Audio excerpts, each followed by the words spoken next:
ccTLD panel. Is this our first real panel today? Besides, we had the attorneys up earlier. The two of them were lovely, but this is harder work, right? Yeah, we're ready. Okay. Let's go. Harder work every day. Philippe, how do you properly say your last name? Sorry? How do you properly say booze? In France, before like Wanadu came to France, it was bus, and now it's booze. And then I tell to people, in France, whenever they say booze, they say, when you go to the zoo, do you say I go to the zoo? Because in France we go to the zoo. Well, I think you are a boss, and you probably like booze. So thank you, Tess. So Philippe from Domgate, Kieren McCarthy from Nominet, but also, are you here primarily representing Nominet? Yes? I would say no. I mean, I've sort of been in the industry for a while doing various different things. I also do work for the DNS Research Federation, and I also do some writing about the industry. But yes, I am on the Nominet board, so I'll have that hat on as well. Thank you and welcome. And of course, Mark Ghoriafi with Sedo. Hello, Mark. Thank you for being here as well. Thank you. And as I like to say, another day, another dime, another dollar, another day here in domaining paradise. Pleasure to be here. And thank you, Helmets, wherever you may be, for hosting. Agreed. Yes. Okay. So we're going to talk about two things. We're going to talk about abuse, and then we're going to talk about the ccTLD market, and very particularly the aftermarket. So let's kick it off. How is the current evolution of abuse against brands? Okay, what we've seen, at Domgate, we are a brand protection registrar, so we have a legal department that takes care of all these, website takedown and cease and desist letters and UDRPs. And the evolution that we've seen over the past 10 years is that basically the activity has grown, from 1 to 10. And the reason is that before you had one attack, at one point, one domain. Now, the same person will register 10 domains, plus they will copy paste the website and do 10 phishing attacks at the same time. So we're more and more seeing like the XXL actions and trying to find some ways, which is very hard with now the GDPR, some ways to find parameters, some criterias to gather, to do grouped actions. And is this a real burden on ccTLDs, or how are ccTLDs impacted by this?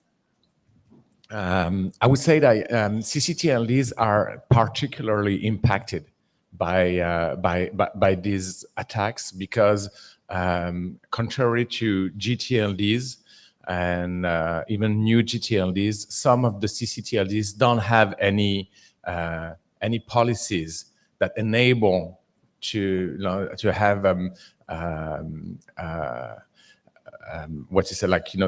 procedures like UDRPs. So if you, for example, if you register apple.mr or apple.sd or apple.az, you would probably have to go to the local court in order to get back your domain, which is very time consuming and very expensive. So it's like the perfect match for for cyber squatter to actually to attack. And this is where the guys start to know ccTLDs will attack. So it sounds like increasingly important for brand holders to work with trusted partners. Definitely. And this is why actually all these ccTLDs where there's no such alternative unified procedures to register defensive domains. Interesting. Thank you. Let's talk about, everyone wants to know about NIS2 in, I feel like every panel or speaker could be asked about it, but let's talk about it specifically with ccTLDs. What are the highlights of impact on abuse and or other areas? Okay, so I think in terms of brand owners, Nice2 should have a very positive impact. And why is that? The reason is that GDPR has been very harmful in a sense that it's really giving a free land to do whatever you want, and it's becoming for us, in the legal department, it's becoming very hard to get the information because most registrars won't release the information and will just say, okay, just go ahead for UDRP, but UDRP, you just do it once in a while because it's too expensive. So with Nice2, we expect to get more accurate information, and the fact that information will be checked. I see it like myself. When we check information, we require some information for certain ccTLDs because they have some restriction, like you need to provide your ID. Then you will see that like a person with not such a good intention, they would say, okay, cancel the registration. Don't do it. So I think this will have probably this kind of impact, positive for brand owners. Nice to hear a positive impact. And when you were saying GDRP caused challenges, I looked around the room and saw nodding. It is. It's a pain point, but that's okay. Yeah. Okay. Thank you. Let's touch on the domain, the ccTLD market. The primary market and also the aftermarket. How important is the secondary market to a registry? You want to kick off with that, Kieren? Yes. How important is it? I think I have my personal opinion is that sort of the secondary market is a kind of measure of health of a registry. You'll find, you told me about a sale last week with .co.uk, which is a very strong brand, and it sold for I'm going to steal your story. Crypto.co.uk for £100,000, which is obviously a good sum of money. Now, I don't think you would see that in a less well-known registry. Choose it. .horse. Crypto.horse. Someone might want it, but they're not going to pay $100,000 for it. That's for sure. So I think the secondary market is a good measure of the brand strength or the sense of how established, how respected, how understood, how solid a registry base is, and how much people think there's inherent value in it. If they think it's because there's not that many domains, or they think that the registry is not that valuable, then they just won't pay it.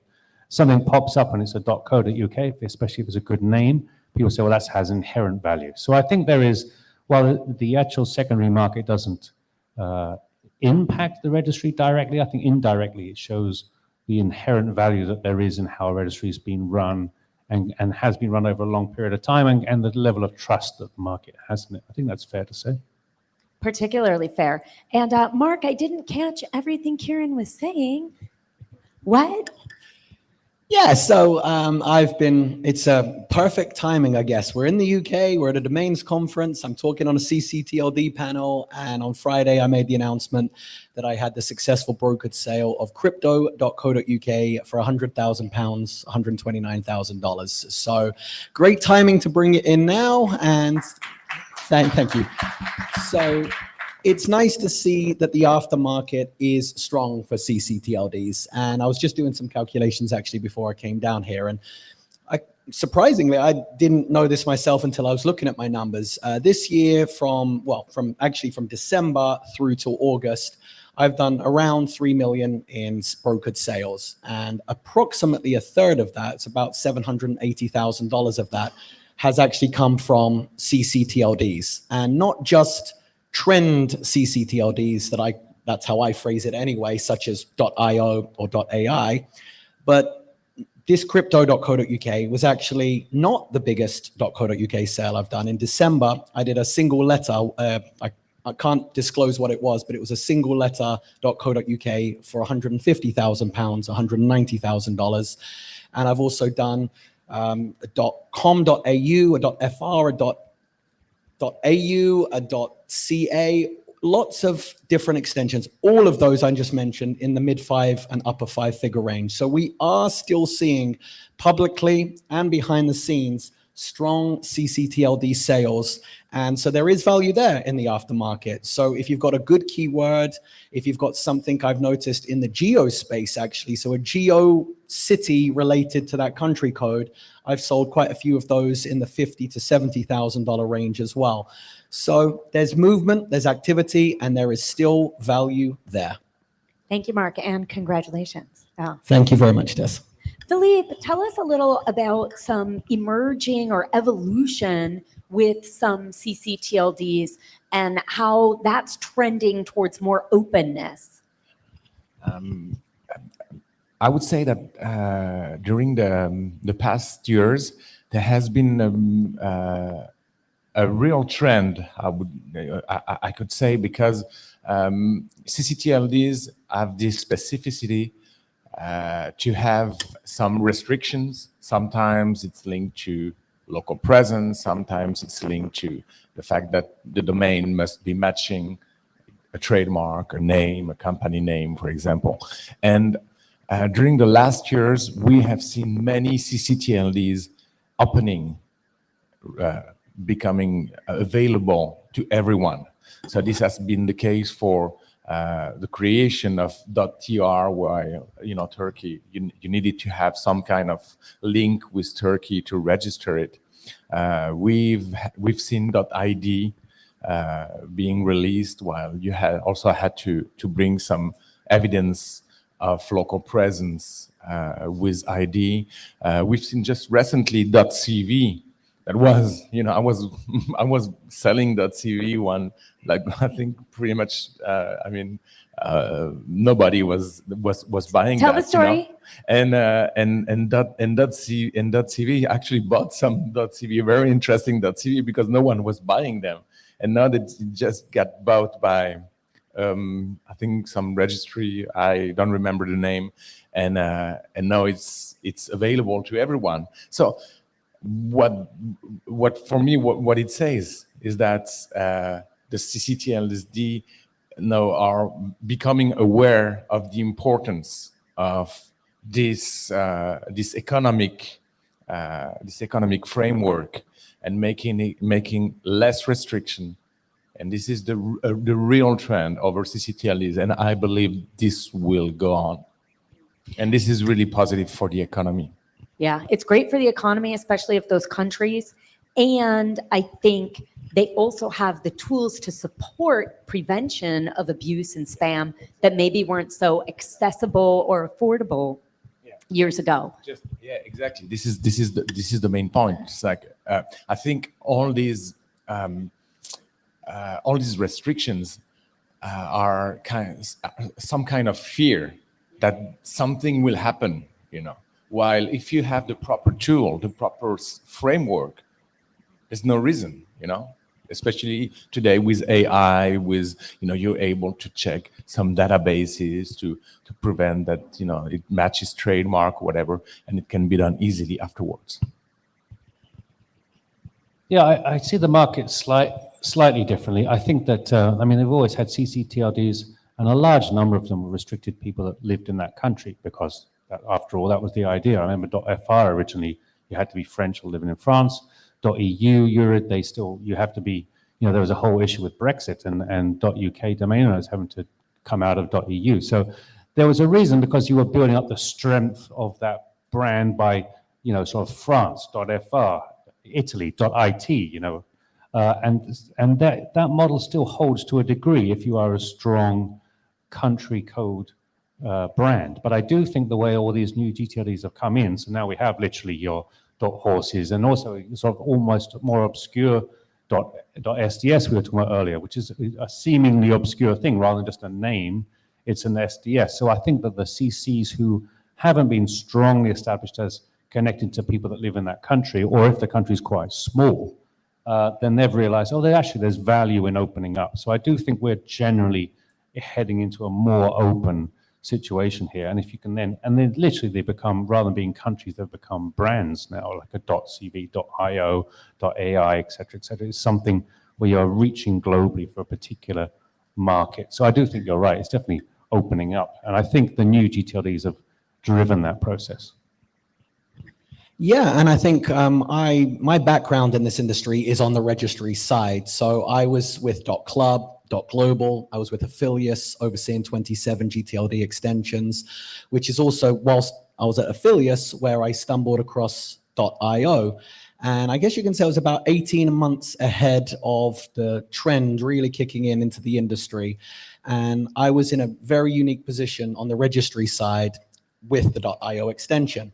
And I've seen such a correlation with IO and AI. I'm just watching from that unique position that I had with IO, and I'm just seeing the same thing happen with AI, but just on a much faster basis.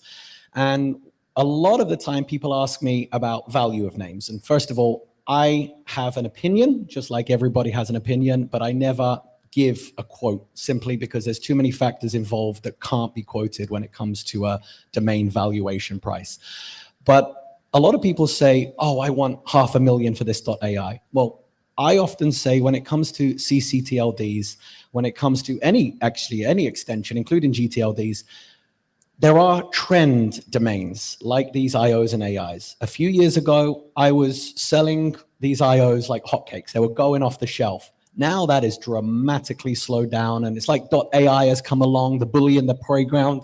Get out my way, IO, I'm here. And figure out the best time to sell, because in my opinion, these trends do have an expiration date. I'm not saying that artificial intelligence as an industry is going to go away, but we all thought IO was going to be a really strong contender for years to come. And I think everybody will agree that it has definitely slowed down. So it's really important, if you have a portfolio of names and you're looking to sell, figure out the best market value, look at the market today, but don't think automatically that that entitles you to hold them forever. Strike whilst the iron's hot, I say. And if you do need any assistance with that, little plug here, Sedo.com can help. What's the new exciting extension that's coming up? New exciting extension?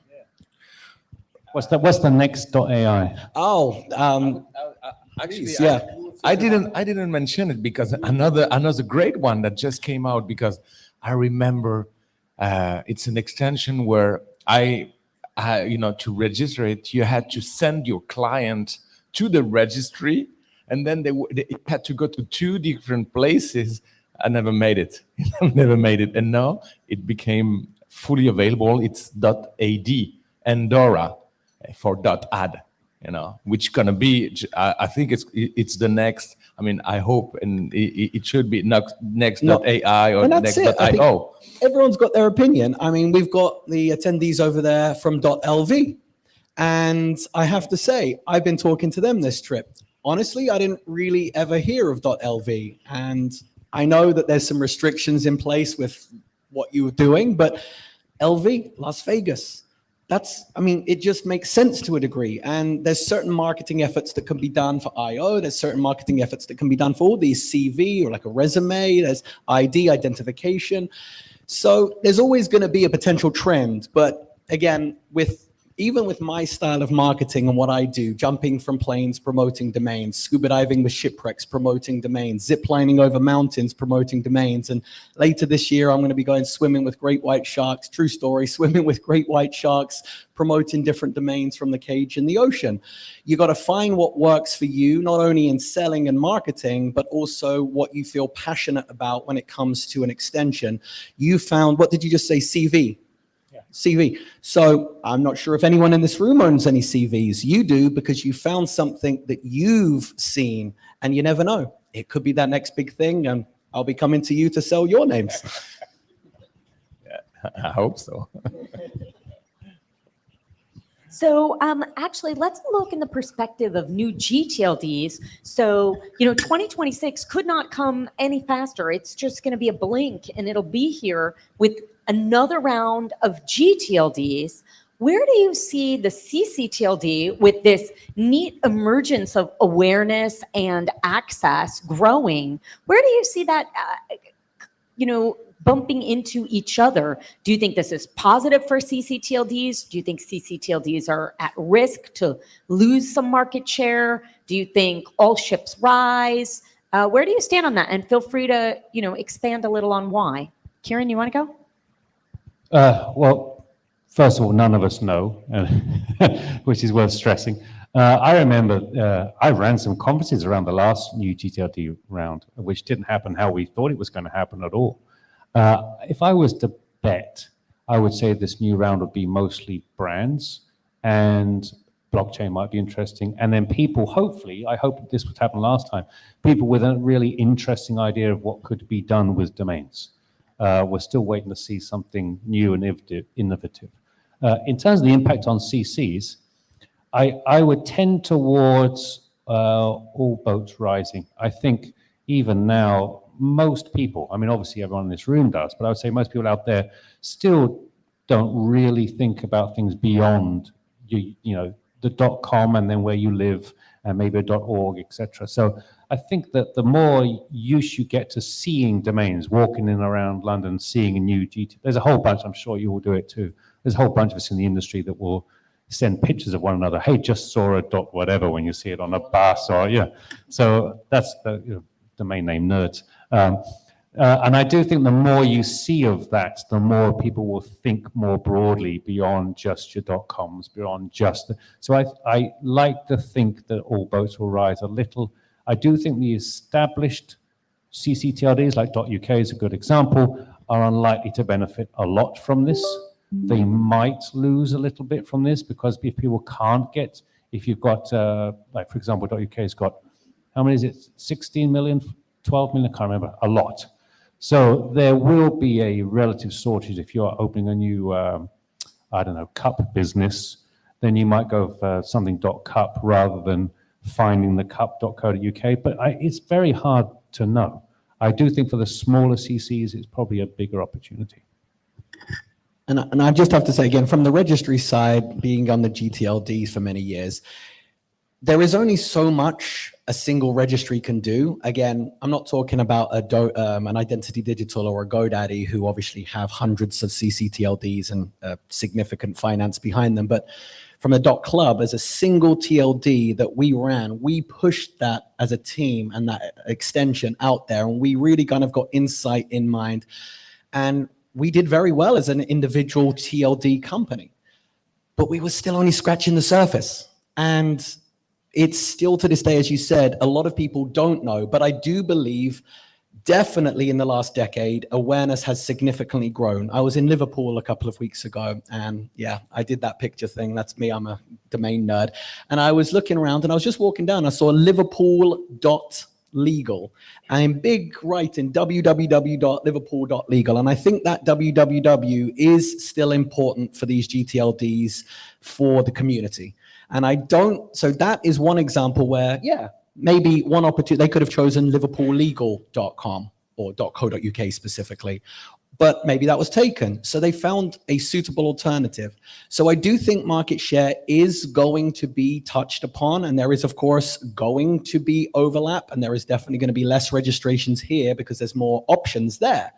But I don't think it's one or the other. I think that people still find the mainstream what they want first. If it's unavailable, then they'll seek the alternative.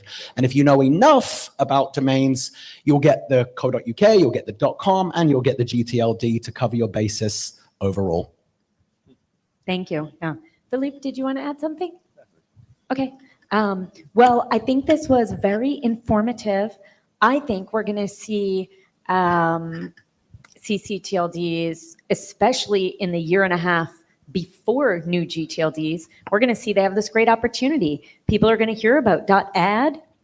They don't know the difference if it's a ccTLD or a GTLD, but they hear about it and they're starting to understand, hey, we can get a .anything. So I think this year and a half is going to be spicy. We'll see. Thank you, each of you.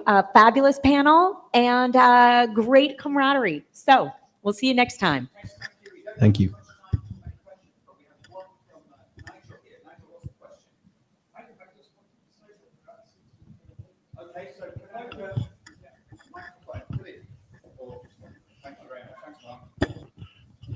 Yeah, sorry, I'll be very brief, and thank you for the session. It was really illuminating. I didn't know about .lv, so follow up on that. No, I just wanted to say that for many years within ICANN, country code top-level domains have not been discussed much within the government ecosystem, so in the government advisory committee, mainly because they're not, they're not regulated by ICANN, and indeed in some years, some past years, there was a bit of a pushback for ICANN even discussing ccTLDs to an extent, because they were, they're the sovereign right of countries. But in the last year, there's been a massive increase in the interest of governments in ccTLDs, and there's a lot of concern of governments, especially in developing countries, how their sovereign rights have been violated. Now, I put that in inverted commas, but I just wanted to note that there is a lot of concern in the government advisory committee, not least against .ai and .io and other domains being used, outside the country code system. But yeah, thanks. Thank you, Nigel. Response from Yeah, so Nigel makes a Kieren. very good Hiya. response. We're hearing sort of the very commercial end of the domain name industry in this room. But you're right. I mean, a lot of country codes have got very important things with that country. A lot of government websites on there, a lot of business websites on there, a lot of things that are critical to a country's digital infrastructure. So there is a very strong component of that. I do think that a lot of CCs are trying to get more income by opening up and inviting in more commercial or broader input. There will always be a concern. And the reason why those CCs are so strong is there was a period of time 20 years ago where ICANN decided it would be in charge of everything. And the countries pushed back very hard on that. That was a hell of a battle. I don't see that reverting. I do see the country codes themselves deciding to open up a little bit more in order to bring in more money. And then they could always do what the UK does, which is they have gov.uk. You can set up your own specialized second and third level domain controlled system for that. So we'll see what happens. But yes, I mean, let's not forget country codes do represent a country. They do have their own protections, and governments do take that quite seriously. That was an excellent question. Next time we're having a ccTLD panel, Nigel, I'm going to ask you to submit. You do get yourself into trouble, sir. Thank you, gentlemen. We're going to take just a moment to pop the chairs off the stage. So thank you to each of you. Applause. Thank you very much. Thank you, Tess. Great job.